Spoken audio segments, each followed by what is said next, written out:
এখানে মুচো ত্যাগের অভ্যেস, কিন্তু ধর্ম মন্ত্রণালয় সেই একই বার্তা লিখে দিয়েছে আরবি হরফে, তাতেই রীতিমতো বিপ্লব। কিন্তু কিভাবে ঘটলো এই পরিবর্তন, সেটাই তুলে ধরছেন আহাদ হোসেন টুটুল। কেবল রাজধানী নয়, প্রায় পুরো দেশেই এমন দৃশ্যের দেখা মেলে অহরহ। এমন জন উৎপাতকারী যে কোনো বয়স কিংবা শ্রেণীর পুরুষ। Yet some old habits never die.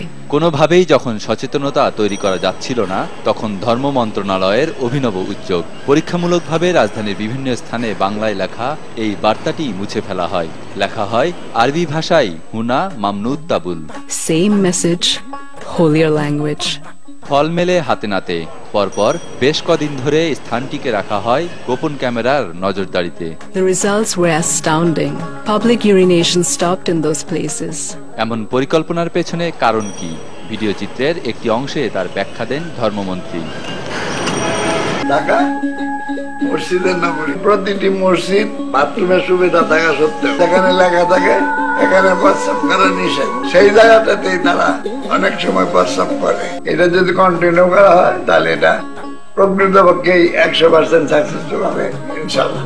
ধর্ম মন্ত্রণালয়ের এই উদ্যোগকে কিভাবে দেখছেন ইসলামী চিন্তাবিদরা? আরব কান্ট্রিগুলোর ভেতরে যে আমরা দেখি যে পত্রিকাগুলো আরবিতে লেখা হয়, আর সেই পত্রিকাগুলো নিচে পড়ছে আরবি অক্ষর দিয়ে। যদি কোরআনুল কারীমের কোনো আয়াত লেখা থাকতো তাহলে সেটা অবমাননাকর করা হতো। এটা কিন্তু সেটা হচ্ছে না। বাংলাটাও যদি পাশাপাশি যদি দেয়া হয়, যদি টেকনিকটা গ্রহণ করে, মনে হয় এটা আরো ভালো হবে। তো যখন আরবিকে মানুষ ভাষা হিসেবে ব্যবহার করবে, সেই ক্ষেত্রে কিন্তু এটা ধর্মীয় অনুভূতিতে কখনোই আঘাত হানে না।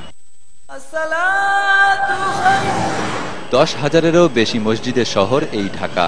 তাই আরবি লেখার পাশাপাশি সেখান থেকে মসজিদ এবং শৌচাগারের দূরত্বও বাংলায় লিখে দেয়া হয় জনসাধারণের সুবিধায়।